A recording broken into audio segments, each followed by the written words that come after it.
What up, everybody? I'm your host, JP. This is my co-host, Josh. Yo. Oh, that's different. Hey, everyone. Welcome back to another episode of the FilmBros podcast.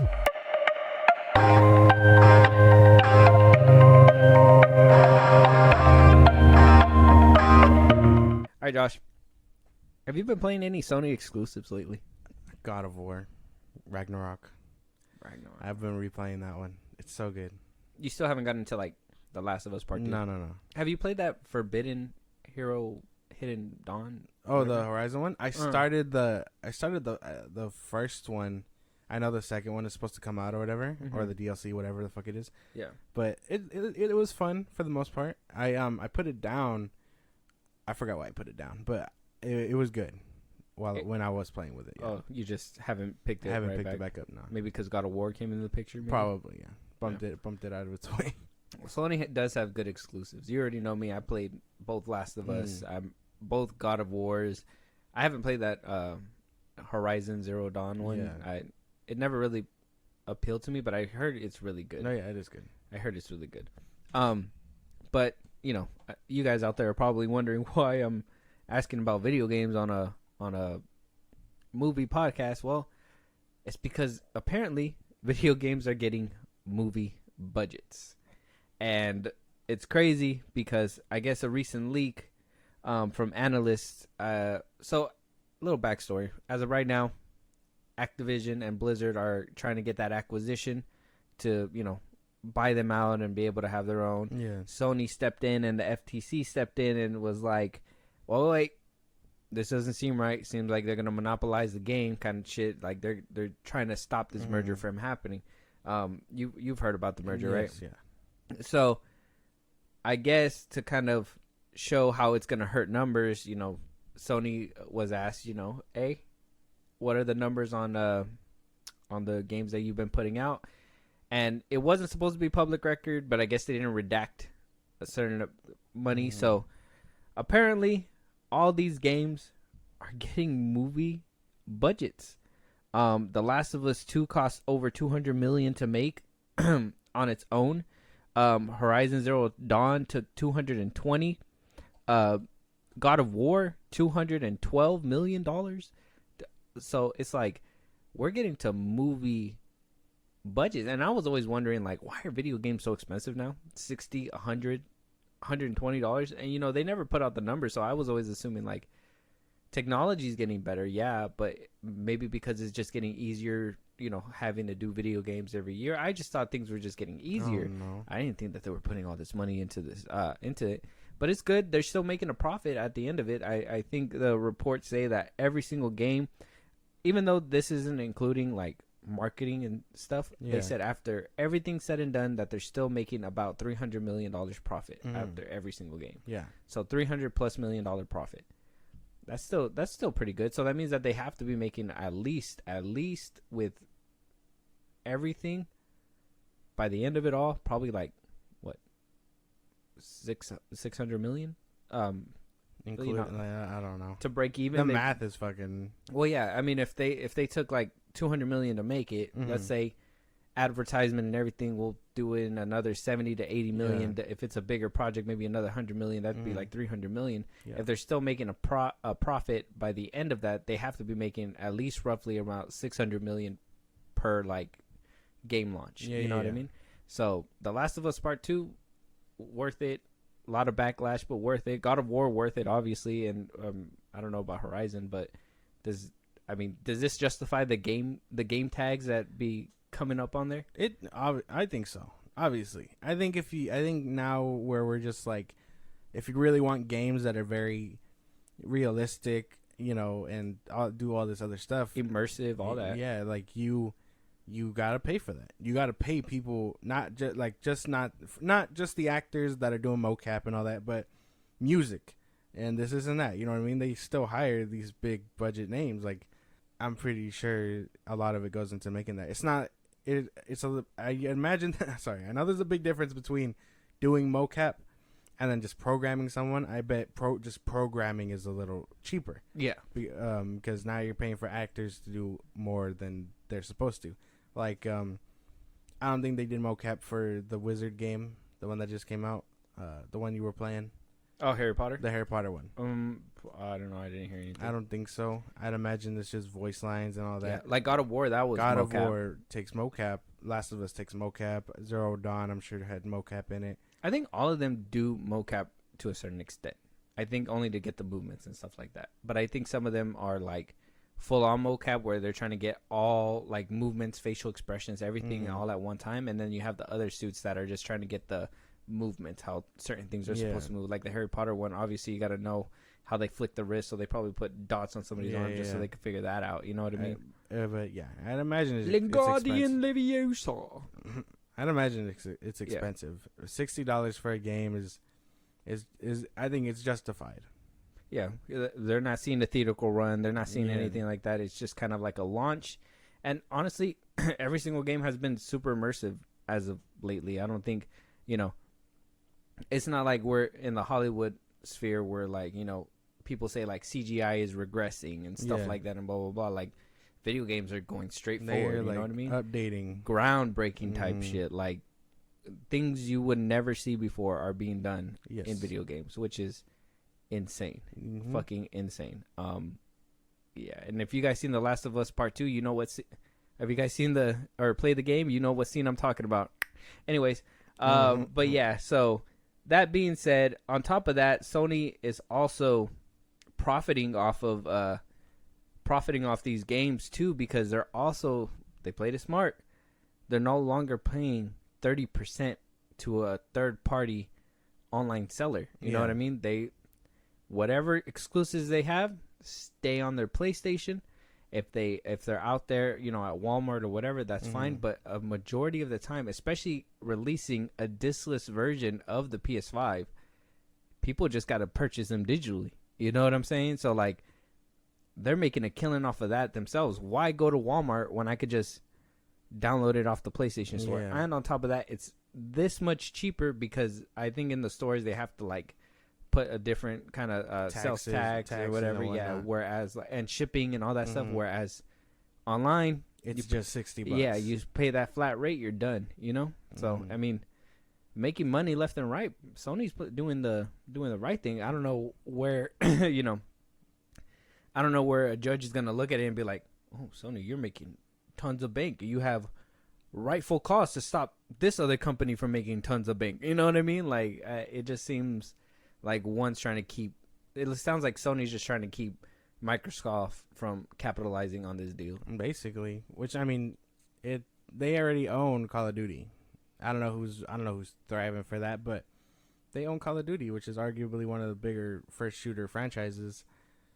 I could not like understand this deal. Well, they're in the middle of getting it, so yeah. It's it's gonna be an interesting fight, but seeing that these numbers are leaking and stuff like that is telling me that shit's gonna get messy pretty soon.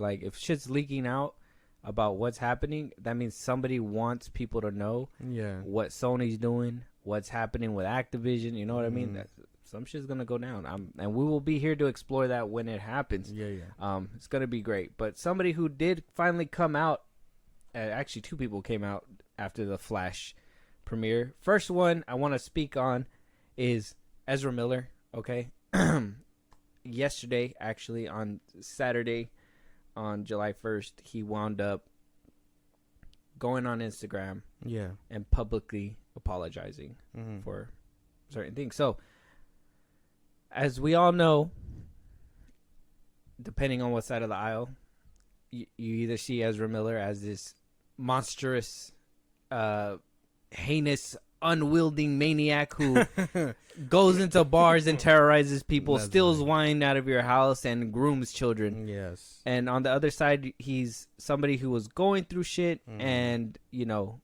got a little bit overboard, but, a lot of things were just attaching himself to it. Yeah. One of the avalanches that he wound up rupturing is basically the grooming of a child.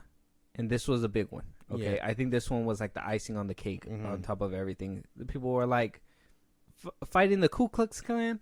Fuck it. You know what? KKK? Someone has to do it. The Flash has to do something about that. Fighting people at a bar? Well, they probably deserved it. They were drunk and belligerent. And you know, I think he even came out saying that they were saying like homophobic slurs to him at one point. Breaking into into somebody's house for wine. That one I think is still up in the air. Either which way, this grooming one really took that big hit, and I think something that really made the tabloids grab and run with it was the fact that they put a restraining order on him. 100 meters, could not be around this kid or the family. Strict restraining order. But on Friday, the judge overruled that restraining order, said that he was basically innocent of those charges, and that they will still be having a hearing, but the charges as of right now are dropped. Have been dropped. And it's good. Yeah. It's good. So he wound up going onto Instagram, and he basically wrote this. I'm encouraged by today's outcome and very grateful at this moment to everyone who has stood beside me and sought to ensure that this egregious misuse of protective order system was halted. Protective orders are meant to provide safety for individuals, families, and children who are in danger. They are not meant to be used as weapons by those seeking attention or fleeting tabloid fame or some sort of personal vengeance when there are people in true and dire need of those services. I have been unjustly and directly targeted by an individual who, the facts have shown, has a history of such manipulative and destructive actions. I implore those members of the media who have recklessly spread false claims and failed to accurately report the truth and context of this story to hold themselves to a higher standard and take the time to find the facts rather than chasing the clicks. On a personal note, I want everyone to know that I am continuing to do my best to preserve my own wellness and what I can to reverse the collateral damage this ordeal has brought upon me and those close to me. Finally, to all you many beings in this world who have had the enormous courage to see me through it all and make it here with me, I will spend a long time trying to explain to you what it has meant to have your support. You have my undying gratitude, admiration, and love, Ezra. So I saw this, and for me, I was like, well, very good. I know a lot of people were like, oh, why was he waiting for so long after the Flash to come out and say something? Well, one, he probably wasn't ready to deal with it, and again, he was probably just waiting for this to be like, yeah, okay, this is a W, you know. Yeah. And I would hope that this shines a light onto people who were saying all these bad things, because I wasn't defending him, but at the same time, I knew these are all allegations, and while this restraining order thing was a big thing, we still don't know what happened fully. You know, I think somewhere when this first came out, the parents were like, oh yeah, he was this and that. But they were trying to silence the kid because the kid was like, this is not what happened or whatever. And then you had Ezra's side, you know, dealing with it. Yeah, they used it like, oh yeah, it's just a child. Like, you can't believe a child kind of thing. But it's like, didn't that child tell you guys what he was doing? Yeah. And so I hope this brings to new light that people were just really blowing it out of proportion, because it wasn't just him, but it was people falsely trying to make it something that it wasn't. Yeah. So good. Very cool for Ezra. Good eye. And I mean, I guess, like I said, these studios have a good idea, and that's why they kind of stay quiet. They're not 100% sure, but they have an idea on who the people they hire. You know what I mean? They can get it wrong at times. Shit like that happens all the time. But the thing is that Ezra having these issues, it was literally the avalanche, right? Like I said, it was a snowball effect. Every single thing he hit was going to come with him all the way down. Yeah. From that video where he was seen choking some random chick in a store, to, you know, the bar thing, to the wine thing, to the grooming. It's like everything was going to stick. So a lot of people knew that he was, you know, dealing with shit. And so they knew that this was the opportunity. And honestly, let's be honest, the Flash going through its problems, you know, DC going through his problems, you know, Ezra was just, you know, to me, Ezra Miller was somebody they could throw in there with it and say like, oh yeah, these are all the problems surrounding it. You know what I mean? And let's be honest, it hurt the Flash movie. Yeah. You know, the movie that they were writing on, this movie 10 years in the making, and look where now he says something. Mm-hmm. But yeah, you're right. Either which way, it's good that he waited, because no matter what the fuck he said, people were still gonna be like, well, you know, nobody has confirmed that yet. Nobody did this, whatever. He could just be lying, blah, blah, blah, blah. You know what I mean? So he was just waiting for them to be like, for something like this to happen so he could finally air it out. And I'm sure as we continue, he'll continue to air it out. But this is a first step in the right direction, I feel. Yeah, no, it's good. And if they already took the restraining order off, there has to be something there that told the judge, like, hey, he's not a threat. Mm-hmm. You know, like, there's no way that they're just going to have a restraining order on him for nothing, you know? And so, especially a high-profile case, come on. Everybody's looking at him. They're not going to treat him unfairly. Yeah. You know what I mean? What does this look like? The Romanian government? No, I'm just playing. Oh, my God. Moving on, though. Somebody else who is also... Oh, hopefully Ezra Miller does get the help that he needs, and he continues to do... what he needs to do for his mental health. Mm-hmm. I don't condone anything that he did, because, like I said, that video where he's choking some chick in the store, you could tell he needed some help then. You know what I mean? I think that was like the first video that really came out publicly about what was going on, and so that just showed a man who didn't give a fuck because he was going through something. Yeah. And you know, you can tell when somebody's going through it because they're evil and just want to watch the world burn, because he wouldn't have stopped there. Yeah. And then you can see the people that are actually genuinely confused, don't know what the fuck's going on, probably taking something to help ease the pain or whatever. He needs help, and hopefully he's getting that help. Yeah, for sure. But yeah, on a different note, though, I don't know how uppity this note is going to be, but Kiersey Clemens has finally came out a month, or not even a month, almost a month after The Flash has come out, saying that she believes there's a curse on it. And, you know, at one point she was really embarrassed to be a part of this movie. So Clemens was hired on way back in the day, in the beginning, the birth of the DCEU, right? Zack Snyder was getting his slate together. He wound up saying The Flash will be one of the 4th or 5th movie down the line in his roster. Turned out to be the 17th in the DCEU, but whatever.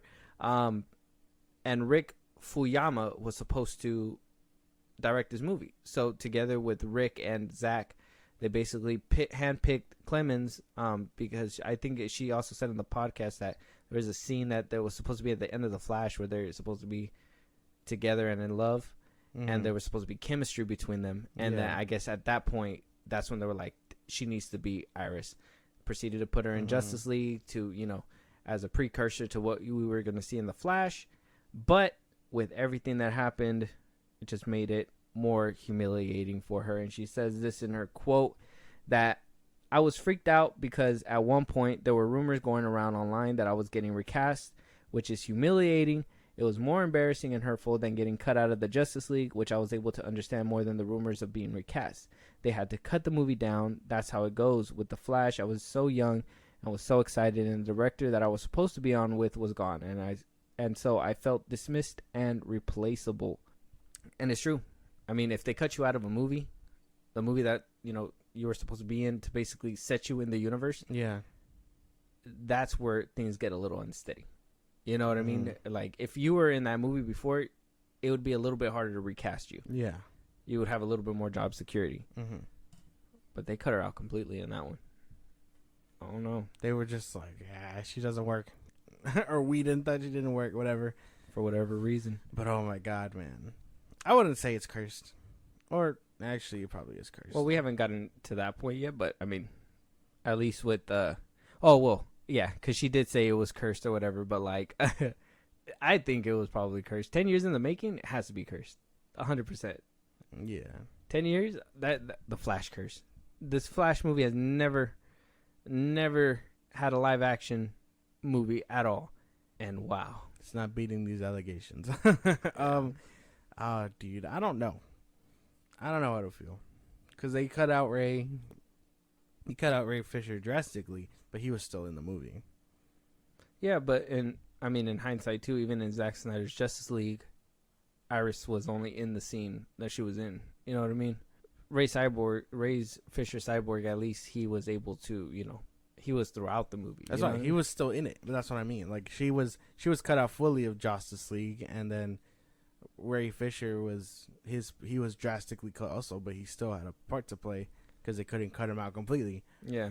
But for he had to say them booyah. to just for them to just be like, her part isn't integrate in what is the word? Integrate. I can't remember the fucking word. That she isn't as important to Ezra to the Flash's like journey or whatever In the Justice League, yeah. Justice League is dumb. They were just like, they saw that whole scene and was like, yeah, no, that can go. Let's just focus on him and his dad being in jail. Mm-hmm. Like, no, that's dumb, because now you have a universe to build up by cutting them out, and now people who haven't seen the Zack Snyder Justice League are gonna see her and be like, oh, well, they met previously, but when did they meet previously? Yeah, but either which way, they could have cut her out completely of this movie, and I wouldn't have even noticed. She really didn't. I mean, For the Flash? Yeah, I would have. Don't get me wrong, I like her and everything, but she should have just stayed face and just her. At least she wouldn't have had a box office bomb on her resume. Yeah, her scenes in the beginning didn't really justify her being there. No, nothing. Not even in the apartment at all. Like nothing. Like, oh, she gave you that bright idea to go back in time after everybody told you not to do it, and then you go ahead and do it anyways. And then she shows up at the very end like, oh, yeah, you know, I'm back at your apartment after you mysteriously left me here the night before. You know what I mean? So, I don't know. I would have just, if I was her manager, I would have just said, pull out. It's time to go. Yeah. We'll find you a different role where they appreciate you. Come, mija. You know, go with me, mija. So she goes on a little bit more, saying that now that the movie's out, I feel like for the last nearly 10 years, I've just been smiling and giving so much grace. I think it was to protect my peace of mind. Now I can finally say and admit this whole thing made me cry more than it made me smile. I think I only smiled over this thing at the premiere. Yeah, I would have just been like, completely just kick me out the movie. I would have just said that a long time ago. I mean, work is work, I guess, but I don't know, man. I don't know.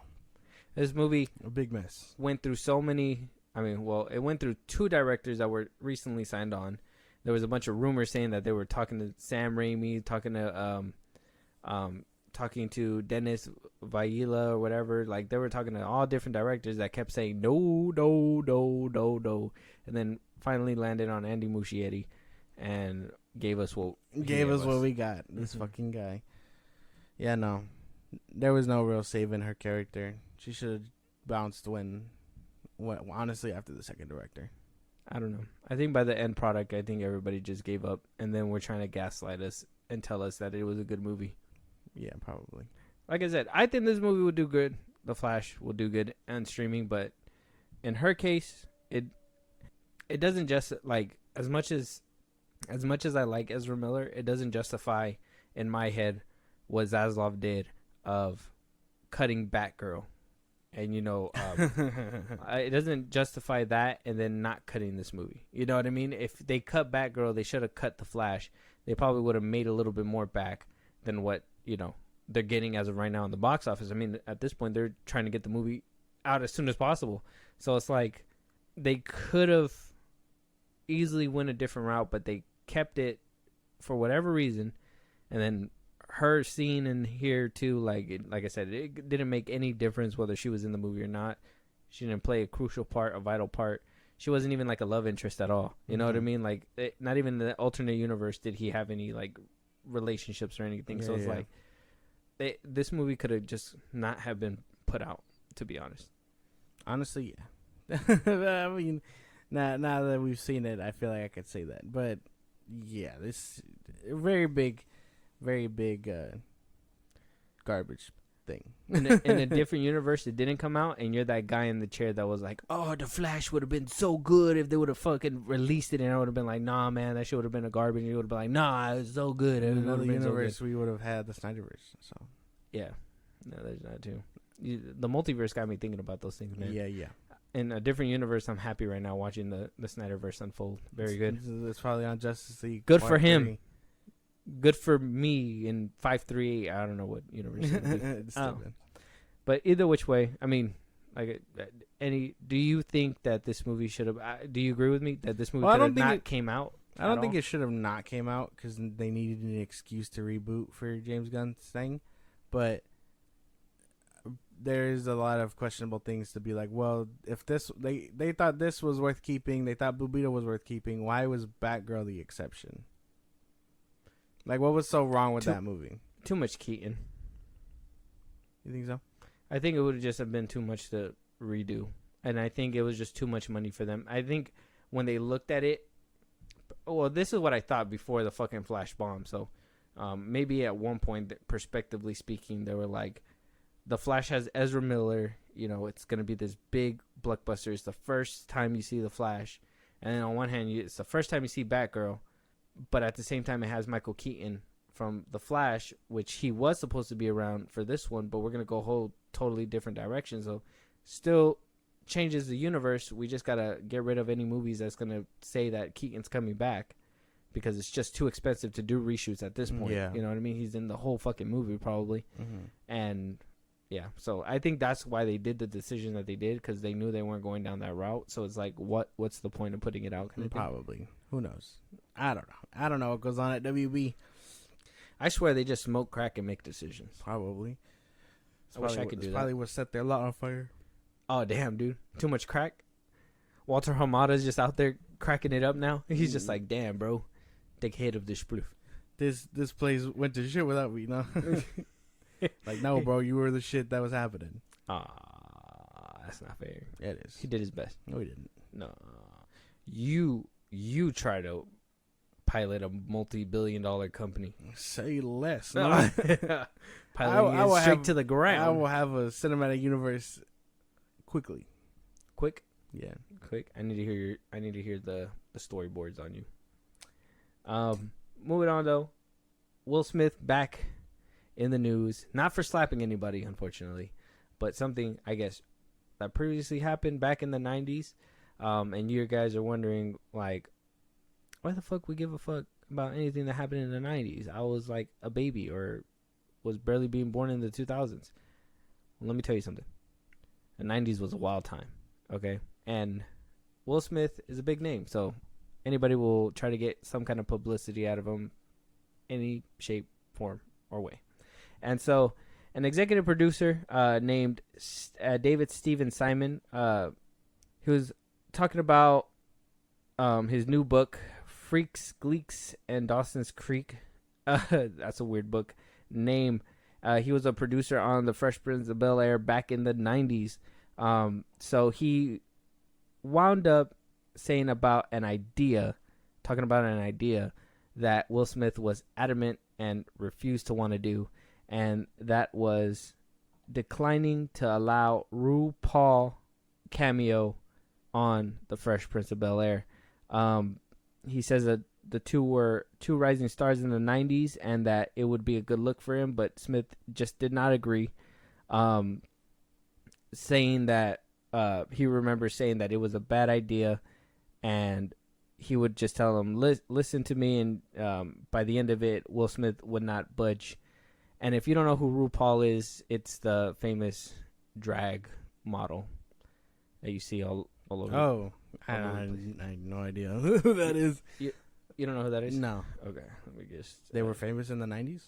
They were, I think RuPaul was coming up at the same time. Like, it was, I don't know how to be politically right. That's RuPaul, the tall black one. She was coming up in the 90s, becoming a model and stuff like that. I think she was like the first open androgyny kind of thing, like when that movement was coming out. So like she really dressed up and became like this icon for that for the transgender movement now.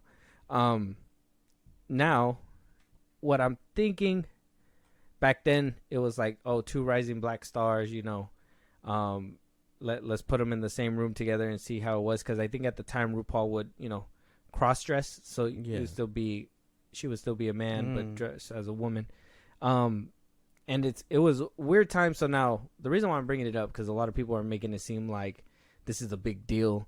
like, oh, that Will Smith saying no to this cross-dresser back in the 90s or whatever, like, it's this big deal. Like, I was reading comments and that shit was just, it was too much. And I was like, cancel him for this many years? Here's the thing. It was a wild time back in the 90s. Yeah. Back in the 90s, in my opinion, it wasn't as, people still were accepting of it, but it wasn't as accepted. It wasn't widely accepted like that. So either which way, I mean, the producer probably thought it was a good idea, but Will Smith being the star, the person that was backing the money for the show, stuff like that, by I think season 3, he was a producer already on the show and stuff like that. Like, I'm pretty sure he had an idea of like what he didn't want on the show and what he felt would have threatened that.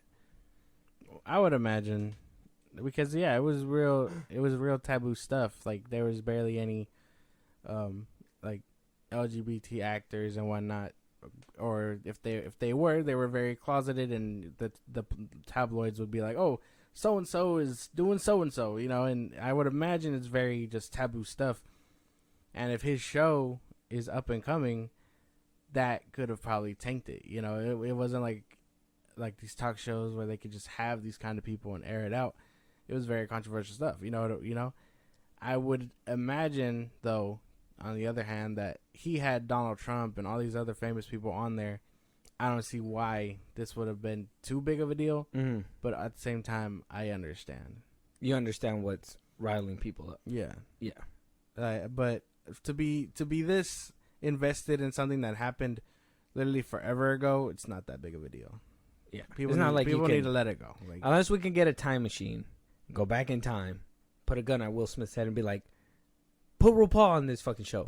And then tell him, don't slap Chris Rock at the Grammys either, or wherever the fuck, at the Oscars. Don't fucking slap him. Like, it's a bad career move. And then put the gun away and we leave. You know? No, we don't. People need to find something better to do with their time, because this is really dumb. People are really digging through people's past to try and cancel them at this point. No, it's that scrubbing thing. It's so fucking weird. This is dumb. And like, he doesn't have enough on his plate with that whole. I mean, has he fully recovered from that Chris Rock thing now? It's been I don't think he's still in hiding. It's like part 2, right? Part 2. Like, he's on a slapping spree. It's like year 2 since it happened, right? Oh, okay. Yeah, so he's still probably. I mean, he was in that Emancipation movie, but like, that one didn't create enough buzz. No, we would have been talking about it. He's doing Bad Boys, but he's still like, he's not in the tabloids now. He's just quiet. Yeah, he put on that one video, promoted it, and he's supposed to be filming it right now. That's true, unless there's an actor strike, but that's still up in the air. But yeah, I thought it was crazy, and I was like, look, man, in my opinion, serves for anything is leave that shit in the past, man. We can't even change this. Like, it's not even like what are we gonna do? Have him put him on the new Fresh Prince of Bel-Air? Is that like, that's the only move that I can think of, the producer putting it, is to kind of apply pressure on him to put him on the new one that's on Peacock. You know what I mean? And it's kind of like, why would you do that? You know what I mean? Like, as his ex producer, probably known him for years, buddies.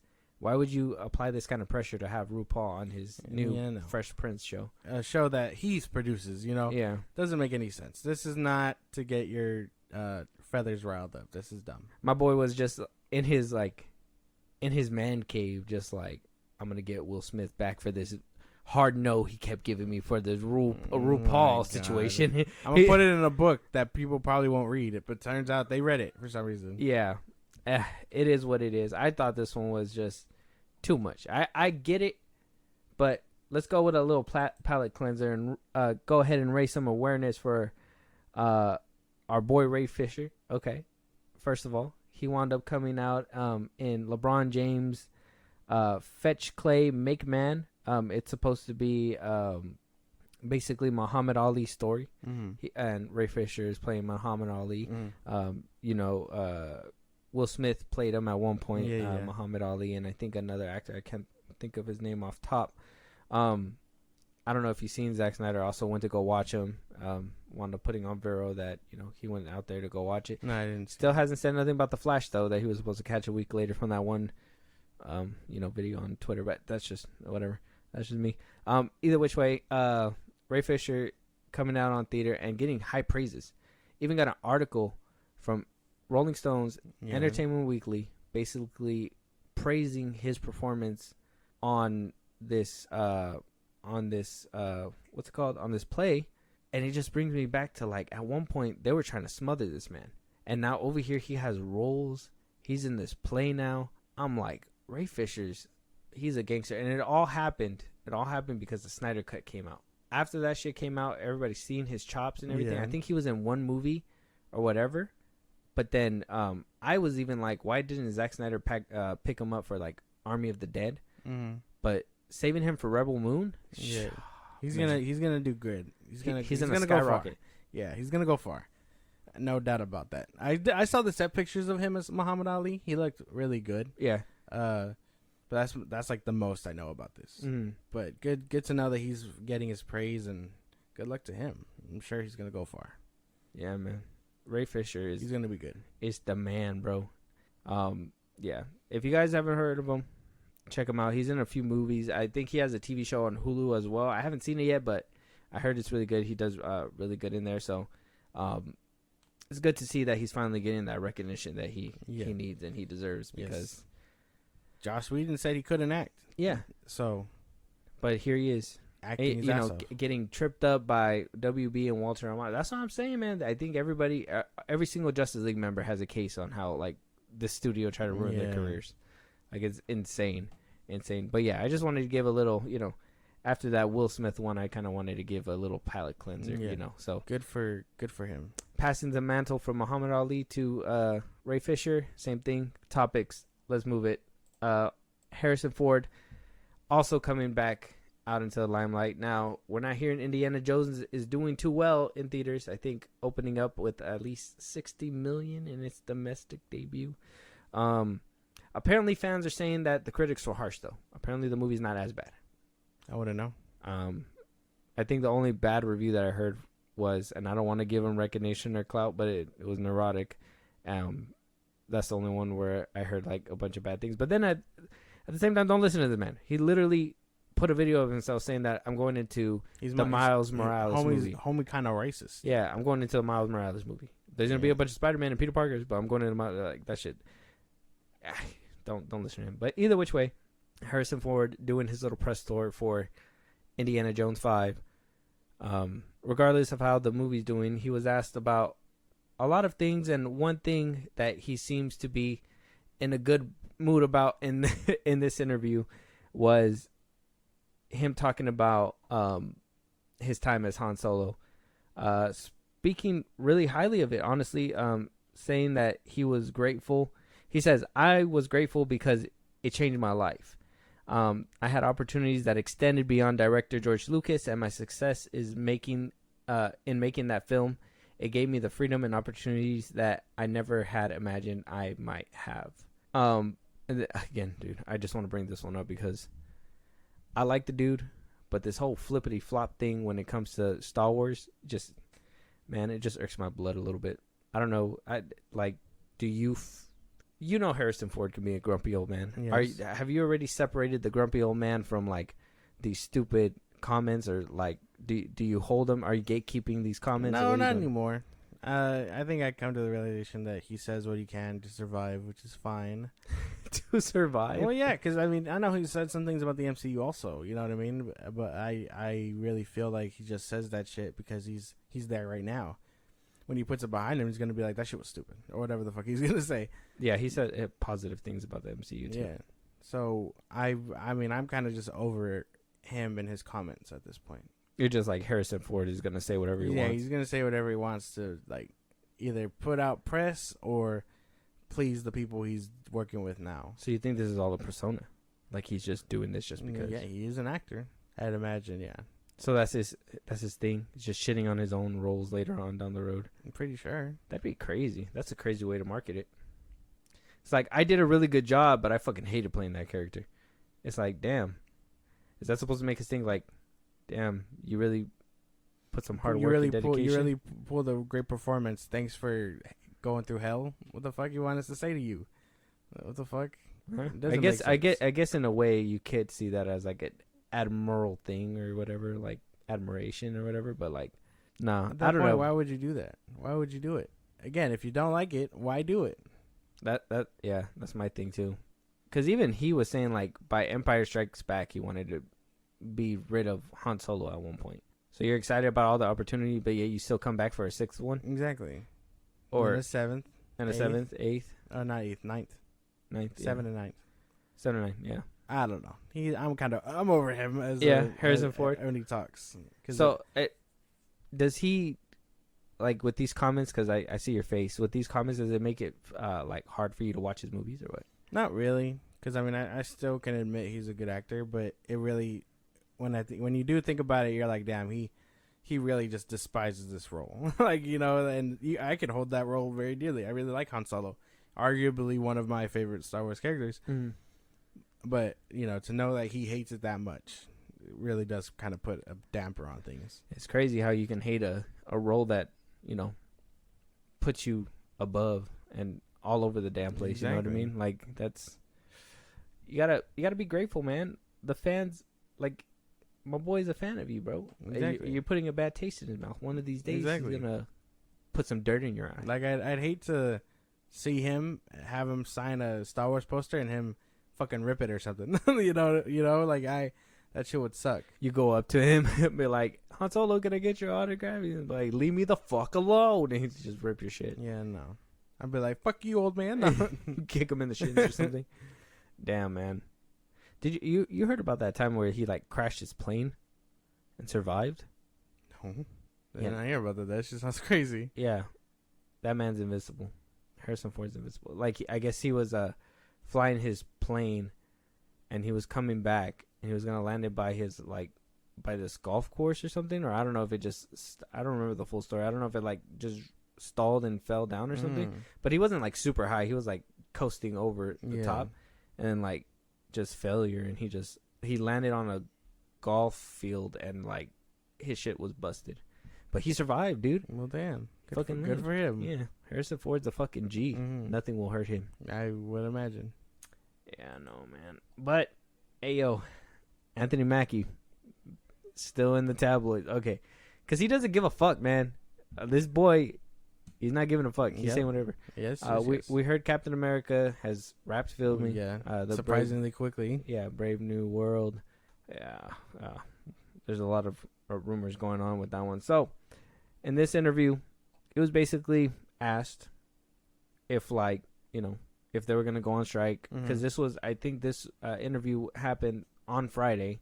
Yeah. The day the doomsday clock was supposed to hit at midnight. Yeah. But then, you know, the overlords decided to have a meeting and extend it. Basically, what he said to that was, it's a shit show if we go on strike, referring to the Actors Guild. Saying that they're going to have to come up with a new deal, a correct deal, unless they're going to get a bunch of fucking YouTubers to make Avengers 5. Once the studios went public and were bought out by major companies, we were fucked. It's no longer about art. It's no longer about interesting, fun work. It's about the end of the quarter profit sharing. It's about shareholders. So you're literally just raping and pillaging the industry. It's cannibalism, says Captain America. I think he has a point, though. I mean, I feel like the Illuminati's just getting ready to snipe this fool. Like, he's talking a little too much. No. He has a point, though. It would be a giant shit show. And again, that just means Hollywood just isn't working. And YouTubers with even the slightest amount of talent will start grabbing movies and stuff if shit were to happen. Because they'll basically be doing what Marvel does with the whole, oh, you can work for us, you'll get the exposure, but if the movie's shit, you know, it's shit. I mean, yeah, and let's keep it a buck. The Filippo brothers that are getting a chance at movies now, too, you know what I mean? Like, YouTubers can do it. They just need a big budget backing, and they could get it done, you know what I mean? And they'll probably get it done for cheaper. Yeah. Because all they want is the exposure. Yeah. Which is... And then you're going to have an epidemic of, like, people coming out like, oh, we were underpaid and overworked and they made us do this and X, Y, and Z. Yeah. But then at that point you're like, well, they got you to where you are. You know, like it's a lot of, we know what comes with that sort of thing. Yeah. So hopefully Anthony Mackie's on the right path. I don't know if his words are right, but even then you can't silence him if he's just direct. Yeah, he does not give a damn. But yeah, and it's true about the whole art thing, and the shareholders and stuff like that, because it is true. They're just trying to meet quotas, and they're gonna put things in. That's the one thing about some movies, because you can tell with some movies that it's formulaic. You know what I mean? You got to put that the 4 quadrant shit that people talk about, right? Oh, we need to put somebody who's gay in this movie to be inclusive, or trans, and then we got to put a black man in here, and then we got to do this, just and then we got to just to check a box, check boxes or whatever, and then there got to be a funny scene here, and then there got to be a partial nudity but kind of funny scene right here, and then we got to do the some movies just feel so formulaic that it's ridiculous. You know what I mean? Like the whole point of movies is a reflection of art. You know what I mean? And the best movies shine when the art shines first. You know what I mean? And the story shines. You know what I mean? And then you have the other movies that you can tell are just like, what's that art? What's that movie? The one that we just watched recently, the White Man Can't Jump. Yeah, you can tell that was just a standard reboot. They were just like, hey, we need to dust this property off. We're running out of IP. Let's go ahead and do a reboot of this one. And they were just like, how do we make this happen? And boom, boom, boom. Check mark, check mark, check mark. Some are clearly made to do certain things for the studio, fill in a box or whatever, while others you can tell are done well and made for art, and they also can fill in the pockets of those greedy bastards upstairs. But Anthony Mackie is right on the money, I feel. Yeah. Whether you like what he says or how he says it, that's up for another debate, but he's right. I wonder if he said this thinking that like they were gonna go on strike, and then when they extended, he was like, "Fuck." He was like, "Damn." But no, I imagine he's just speaking the truth. He speaks like no one else will, which is really cool. Will that get him shot? Probably. Yeah. But until then, keep going, Anthony Mackie. Well, he came from 8 Mile, so he'll be alright. He knows what he's doing. Yeah. Clarence came straight up from the streets. You heard? Okay. Moving on, though. I guess we're not getting a good San Diego Comic-Con at all. Not even an eventful one where we can report on at all, because it sounds like Warner Brothers is pulling out. They do not want babies. They have immediately pulled out. James Gunn has now confirmed that he will not be, and it was underneath one of his Sky Blue tweets or whatever they're called. Somebody asked him if he was going to Comic-Con, and he said not this year, maybe next year. So no, don't be expecting anything from Comic-Con this year. Sony's pulled out, HBO's pulled out, now DC's pulled out, Marvel's pulled out, Pixar's pulled out. Everybody's out. Nobody's gonna be at Comic-Con this year, so probably no coverage. We might have a free weekend. What the fuck? Yeah. That's so lame, bro.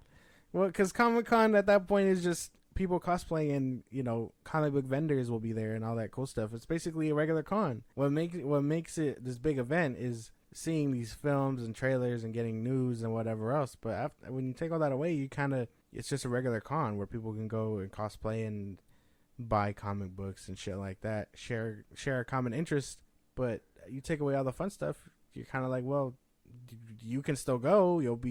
It just won't be as eventful. Yeah, I think this is a smart move from him, though. Honestly, I mean, for the rest of them, I don't know why everybody's pulling out. It just seems like everybody just doesn't want to be there. But for him, because he was the last one to pull out. My boy likes to go to the last stroke, my boy. My God. And I'm like, yo, what is this? Was this fear tactic? Did he feel like, oh, I'm about to go balls to the wall? I got my Superman and everything, and then last minute got cold feet. Like, what is this about? Like, are you afraid people are not going to accept what you're going to put out? Do you need another year of? Do you think he needs another year of maybe letting people forget, and then maybe by next year be able to give out a little bit more? I don't know. I feel like he could have really. Again, DC has had multiple opportunities this year to dominate, not just the box office, but in other areas. But he's so concerned about preserving his own universe that he won't hype these movies up. Like, I haven't heard anything from Aquaman 2, whether it be in reshoots or not. Yeah. And then Blue Beetle comes out in a month. There was some rumors that I guess recently that Jason Momoa went back for some reshoots. Up until the last second, this movie's gonna come out like The Flash, 100%. The CGI and everything's gonna come out like The Flash. No footage at all we've seen. Yeah, but no, what do you call it? Like again, they could have just dominated. He could have waited to announce the Superman to be at Comic-Con, but no, everyone's pulling out, and he could have dominated. He had the right opportunity to just dunk on these motherfuckers, but again, he just passed it. I don't know. Comic-Con's gonna be boring as fuck this year. Yeah, no, there's no Comic-Con. We're gonna have a free weekend. I just think James Gunn is just like I said. I think it's a smart move. I mean, yeah, he could create buzz, but at the same time, he's probably gonna create a lot more. You saw what happened to The Rock. The Rock got booed, man. Leave that man alone. He got fucking booed. You don't think James Gunn's gonna get booed up there? The Rock got booed. James Gunn's ego cannot handle a boo. There's no way. There's no way that he can. He's gonna fucking go on Twitter right after that and be like, no DC movies for anybody until everybody apologizes. That's what he's gonna be like. No fucking way, dude. Yeah. Oh, man. I don't know. I don't know how to feel about this. Comic-Con is usually this big old thing where we get trailers and all types of good shit. But no, people fucking suck now. These companies suck. If James Gunn were to come out and be like, never mind, I'm going to go show you guys some scenes from Aquaman 2. I'll show up for a little bit. You'd be excited about that? I'd be like, yeah, at least it's something. Show me something to get me hyped about DC again. My boy is starving. My boy is in need of water. He has emotional damage. There's no way. I'm not getting crumbs of shit. Don't give me crumbs of shit. Nah, bro. It's like he's giving you pieces of cheese, but the cheese was in the fridge overnight with not in wrapper or anything. It's just been overnight sitting there, and it got that little hard crust layer over it. And he grades the cheese and gives you the hard part around the cheese. That's what it's like to get an Aquaman snippet at Comic-Con. And that's all we get? Jeez. No, I'm good. We don't even get a good piece of the cheese. We just get all that hard shit that's around the cheese. Yeah, but I don't know. Even then, there could have been something. Yeah, he could have blown everyone away and showed something about Creature Commandos if he wanted to. He could have done that. But he's not. Well, I don't even know how deep in production they are. What is he going to show? Storyboards? I swear this looks like a weasel. I was going to be like... Well, not even. Like, even if they had to, like, make something quick just to show what they're talking about. Hell, give a synopsis. Have the cast there and have them talk about what the fuck is going on. Something to show that he isn't just pussyfooting. But no, he's clearly pussyfooting. He bailed. He fucking bailed. I'm telling you, man. He can't get booed, bro. Can't do it. I'm telling you. He can't get booed. That's the thing. His ego will not allow that. Hopefully the cosplayers have a fun time. Good luck to them. Yeah, have fun without all that extra shit. Yeah. Why? They better lower prices at that point. Hey, if you guys have friends that go to Comic-Con that don't keep up with all this shit, let them know ahead of time just so they can save money if they need to save money. You know what I mean? Nah, I'm expecting Comic-Con to lower their fucking prices now. Now they don't have to sell backstage passes to nobody and this and that. I'm expecting their prices to drop. Nah, man. Kevin Smith might be there. Who gives two? No. I'm just kidding. That's too harsh. But, I mean, even then, he's just a guy. He watched the Schumacher cut. So? You heard about that? What the fuck that got to do with me? You didn't hear that? I did hear that, yeah. That's exciting. He says it's good. But is he going to show it? If he's not going to show it, who cares?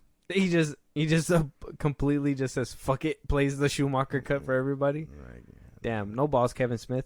Everybody at Kevin Smith right now. No balls. Show the Schumacher cut. Give it up. Give it up. We need to see it. Moving on to our last topic, though, is about Steve-O. I know we don't talk about the Jackass crew because we weren't around when the last Jackass movie wound up coming out and making waves. It wound up doing really good, Jackass 4. I don't know if you've seen it. I saw it in theaters. You saw Jackass Forever? Yeah, I saw it in theaters. I saw it too. That shit was funny. It was funny. It was funny. The beginning had me like, what the fuck? Mm-hmm. As soon as I saw Dick and Balls in the beginning, I was like, damn, bro. I'm in for a ride, man. Yeah. That's just crazy. So he basically comes out saying that Jackass Forever was kind of a bummer for him.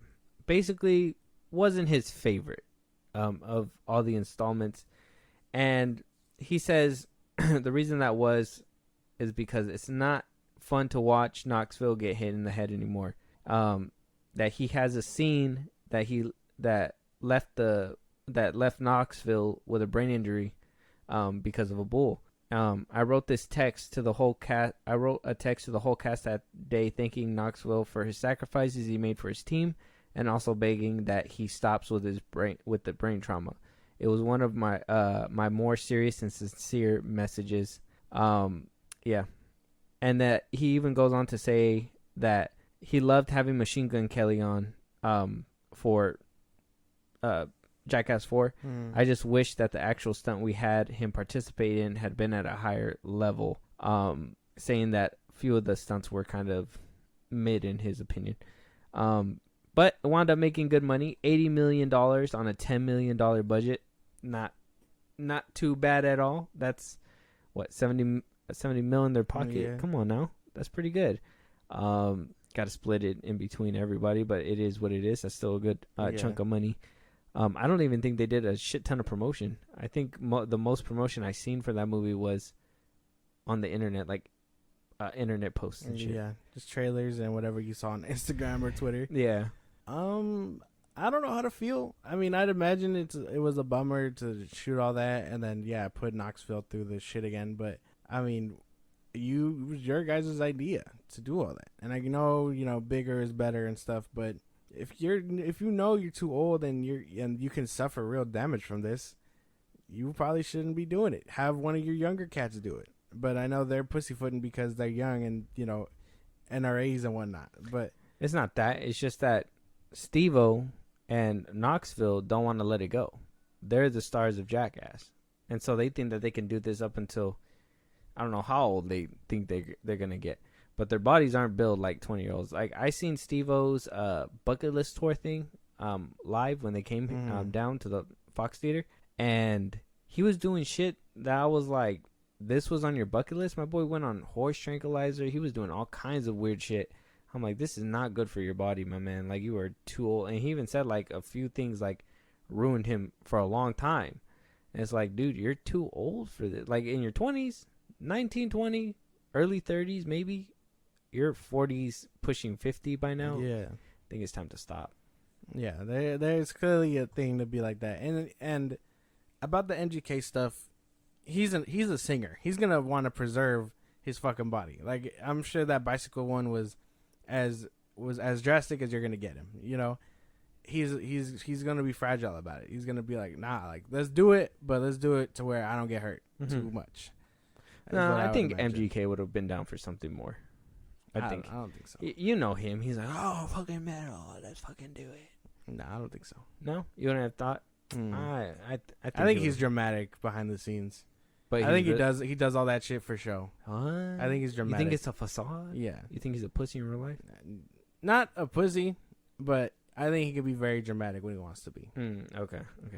Like that whole drinking the blood thing too, huh? But yeah, I think Steve-O and Johnny Knoxville should have put this up a long time ago. I think if they were doing a Jackass 4, they should have been there for like moderating and talking shit purposes and being able to, put them on the thing. Maybe have them participate in stuff that's not too crazy, but usher in a new era of like Jackass people. I think that's what they were. That's what they were trying to do for the most part. Because I mean, think about the ones who were all getting hit in the nuts and whatnot. Like they were egging them on while they were just in the back laughing their asses off half the time. But to get on a bull and do all that shit, like you should have known that you weren't cut out for that because you're old as fuck now. Old as fuck, to be honest. Yeah, you like there's no reason for your ass to be up on a bull. You could have had someone else be doing that shit. Or if no one wanted to do it, don't do it at all. I feel.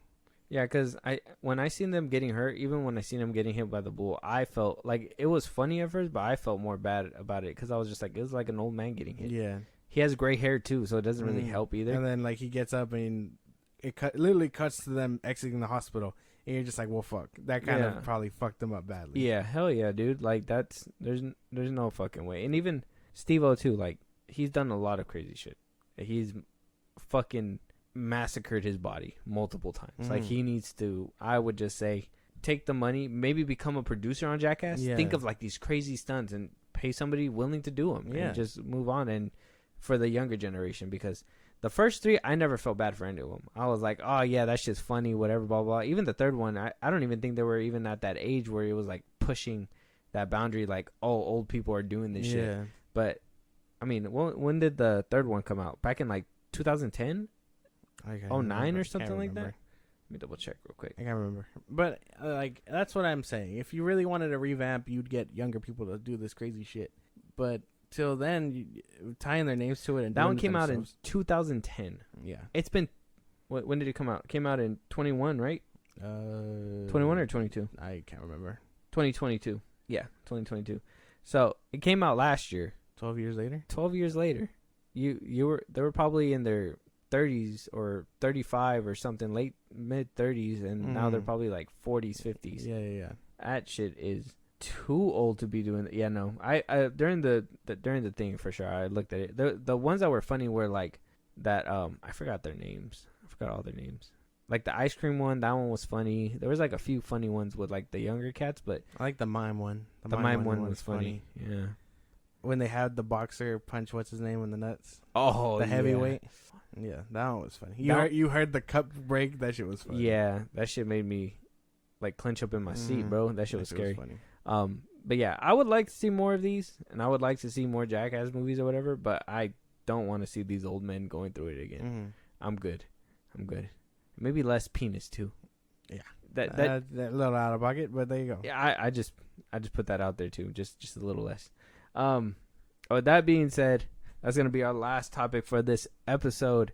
If there's anything that we missed, anything that we should have been talking about, a movie you guys want us to review, you want to support us in a big way, Josh, let them know where they can let us know. No, why don't you let them know? It's a lot to remember. So. I start it, you end it. That's our deal. No. I want to hear you do the outro. Okay. Let me see if I got it in me. Here we go. All right, but you got to pass it to me. Okay. Thanks for listening to this episode. Let them know where they can hit us up, listen to us, and support us. Okay. Instagram, Twitter, at FilmBros Podcast. Make sure you hit us up there. Let us know anything that is on your mind. If there's anything you want to argue about, something that was a hot take on this episode, go ahead and tell us. Check us out on YouTube Music, because we have there's a podcast option on there as well now. Buzzsprout, if you guys want to support us in a big way, you get exclusive content there. And hey, why wouldn't you guys want to support us? And yeah, what else? Did I miss anything? Close enough. Listen, Spotify, Apple Podcasts. I don't know if you said that. No. FilmBros Podcast, and then just subscribe to our YouTube at FilmBros Podcast. Yeah, and don't forget to subscribe. Hit the notification bell. A lot more episodes are going to be coming. On top of that, I just want to put out an announcement. 150 episodes pretty soon. We're going to be at 150. I think this one's going to be what? I think we're at like 140, right? We're around 140 range. Yeah, around 140. So we're gonna have a good episode for you guys, a special on episode 150. So make sure you guys hit the notification bells. Don't miss it. Everything, because we are planning some big stuff. So we'll talk to you guys on the next one. Talk to you guys later.